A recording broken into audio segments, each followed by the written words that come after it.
வணக்கம். இன்று தெற்கில் ஏற்பட்டிருக்கின்ற அரசியல் மாற்றத்தை கையாள்வதற்கு தமிழ் மக்கள் அனைவரும் ஓர் அணியில் திரள வேண்டும். தெற்கில் ஏற்பட்டிருக்கும் மாற்றம் என்பது தமிழ் மக்களுக்காக ஏற்படுத்தப்பட்ட அல்ல தமிழ் மக்களுக்கான மாற்றம் அல்ல என்பதை எங்களுடைய மக்கள் உணர்ந்து கொள்ள வேண்டும். தெற்கில் ஏற்பட்டிருக்கின்ற ஆட்சி மாற்றம் அல்லது ஜனாதிபதி மாற்றம் என்பது ஏதோ தமிழ் மக்களுக்காக ஏற்பட்ட மாற்றம் போல பலர் அதை திசை திருப்பி கொண்டு செல்வதென்பது ஒரு தவறான விடயமாக இருக்கிறது.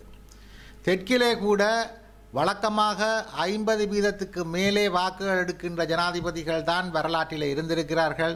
இந்த முறை தெற்கு மக்களும் 42% வாக்குகளைத்தான் ஜனாதிபதிக்கு வழங்கியிருக்கிறார்கள். ஆகவே அது ஒட்டுமொத்த தென்னிலங்கை மக்களினுடைய வெற்றியாக அல்லது வாக்குகளாக அதை கருதப்பட முடியாவிட்டாலும் கூட அது வடக்கு மக்களுக்கான வாக்காக நாங்கள் கருத முடியாது. அங்கு ஏற்பட்டிருக்கக்கூடிய மாற்றம் என்பது ஊழல், மோசடி, வஞ்சனை அப்படியான பல விடயங்களை தீர்ப்பதற்காக மக்கள் ஒன்றிணைந்து வாக்களித்திருக்கிறார்கள். அதே போன்று வடக்கில் இருக்கின்ற மக்கள் எங்களுடைய பிரதான பிரச்சனையான எங்களுடைய அரசியல் தீர்வு, நீதி பொறிமுறை, பொருளாதார அபிவிருத்தி என்பவற்றை கருத்தில் கொண்டு அந்த மாற்றத்தை கையாளுவதற்கு நாங்கள் எல்லோரும் ஒன்றிணைந்து ஒரு பலமான ஒரு கட்டமைப்பாக இந்த பாராளுமன்ற தேர்தலிலே நாங்கள் வெற்றி பெற வேண்டும். அப்பொழுதுதான் அந்த மாற்றத்தை நாங்கள் சரியான முறையிலே கையாள முடியும். தமிழ் மக்களினுடைய இனத்தினுடைய தேவைகளை அதனூடாகத்தான் நிறைவேற்ற முடியும் என்பதை நான் மக்களுக்கு ஒரு வேண்டுகோளாக வைக்க முற்படுகிறேன். இந்த ஊடக சந்திப்பினுடைய பிரதான நோக்கம் தெற்கில் ஏற்பட்டிருக்கும் மாற்றம் என்பது வடக்கு தமிழ் மக்களுக்கோ இளைஞர்களுக்கான மாற்றம் அல்ல என்பதை மக்கள் புரிந்து கொள்ள வேண்டும். அங்கு ஏற்பட்டிருக்கிற மாற்றத்தை இங்கிருப்பவர்களுடைய மாற்றமாக கருத முற்படுவது ஒரு தவறான விடயம் என்பதை நான் கூறிக்கொள்ள விரும்புகிறேன்.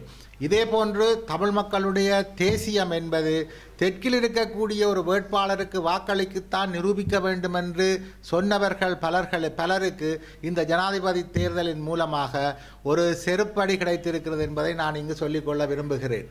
குறிப்பாக சஜித் பிரேமதாசா அவர்கள் வெற்றி பெற்றால் தமிழ் மக்களுடைய தேசியம், சுயநிர்ணயம் அல்லது தமிழ் மக்களுக்கான அரசியல் தீர்வு, தமிழ் மக்கள் எல்லோரும் ஒற்றுமையாக ஒன்று திரண்டு தேசியத்தின்பால் நிற்பவர்கள் சஜித் பிரேமதாசாவுக்கு வாக்களிக்க வேண்டும் என்று தென்பகுதி ஒரு தலைவருக்கு வாக்களிப்பதுதான் தமிழ் தேசியத்தின் அடையாளமாக பலர் கூறி வந்தார்கள். ஆனாலும் 3,30,000 வாக்குகளை பெற்ற சஜித் பிரேமதாச அவர்கள் கடந்த தேர்தலிலே 1,20,000 வாக்குகளைத்தான் பெற்றிருக்கிறார்.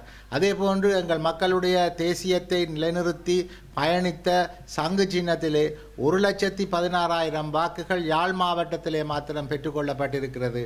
சங்கு தோல்வியடைந்திருந்து பலர் கொக்கரித்தாலும் 2020ஆம் ஆண்டு நடந்த பாராளுமன்ற தேர்தலிலே ஒட்டுமொத்த தமிழ் தேசிய கூட்டமைப்பும் பெற்றுக்கொண்ட வாக்குகளை விட தனித்து நின்று சங்கு 1,16,000 வாக்குகள் அதிக வாக்குகளை பெற்றிருக்கிறது என்பதை இங்கு மனதிலே கொள்ள வேண்டும்.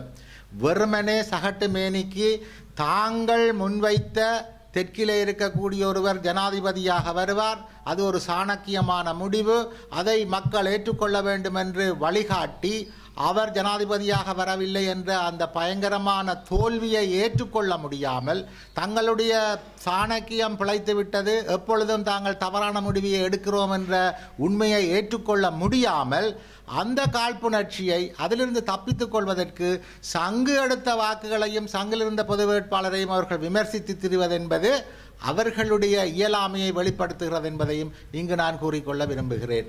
ஆகவே வருகின்ற தேர்தலிலே தமிழ் மக்கள் ஒருமித்த நிலைப்பாட்டிலே ஒரு பொது கட்டமைப்பாக பொது நிலைப்பாட்டிலே நின்று எங்களுக்கு அதிக ஆசனங்களை பெற்றுக்கொண்டு தெற்கிலே ஏற்பட்டிருக்கக்கூடிய மாற்றத்தின் ஊடாக எங்களுடைய அரசியல் தீர்வு, நீதி பொறிமுறை, பொருளாதார அபிவிருத்தி, அன்றாட பிரச்சனைகள் என்பவற்றை கையாள்வதற்கு அனைவரும் ஒன்று திரள வேண்டும். ஒன்றிணைந்து செயற்படுபவர்களுக்கு மாத்திரம்தான் தமிழ் மக்கள் வாக்களிக்க வேண்டும், அனைவரும் ஒன்று திரள வேண்டும் என்ற அழுத்தத்தை பிரயோகிக்க வேண்டும். ஏற்கனவே தமிழ் தேசிய பொது கட்டமைப்பு என்ற அமைப்பு அனைவரையும் ஒன்று திரட்டி இருக்கிறது. ஒரு சிலரே வெளியே நிற்கிறார்கள். அவர்களும் ஒன்றிணைந்து ஒரு பலமான கட்டமைப்பாக தமிழ் மக்கள் இந்த தேர்தலை எதிர்கொள்ள வேண்டும் என்ற கோரிக்கையை முன்வைக்கிறேன். CMR யூடியூப் சேனலில் இணைந்திருக்கும் நேர்கள் அனைவருக்கும் எமது நன்றி. காமெண்ட்ஸ் பகுதியில் உங்கள் கருத்துக்களை தெரிவிக்க தவறாதீர்கள். முக்கிய செய்திகள், காணொளி தொகுப்புகள், நேர்காணல் என பலதரப்பட்ட அம்சங்களையும் உங்களுக்காக தருகின்றது CMR யூடியூப் சேனல். CMR என்று சர்ச் செய்து எமது யூடியூப் சேனலை சப்ஸ்கிரைப் பண்ணுங்கள். உங்கள் உற்றார் உறவினர் நண்பர்களோடும் இந்த காணொளி தொகுப்புகளை பகிர்ந்து கொள்ளுங்கள்.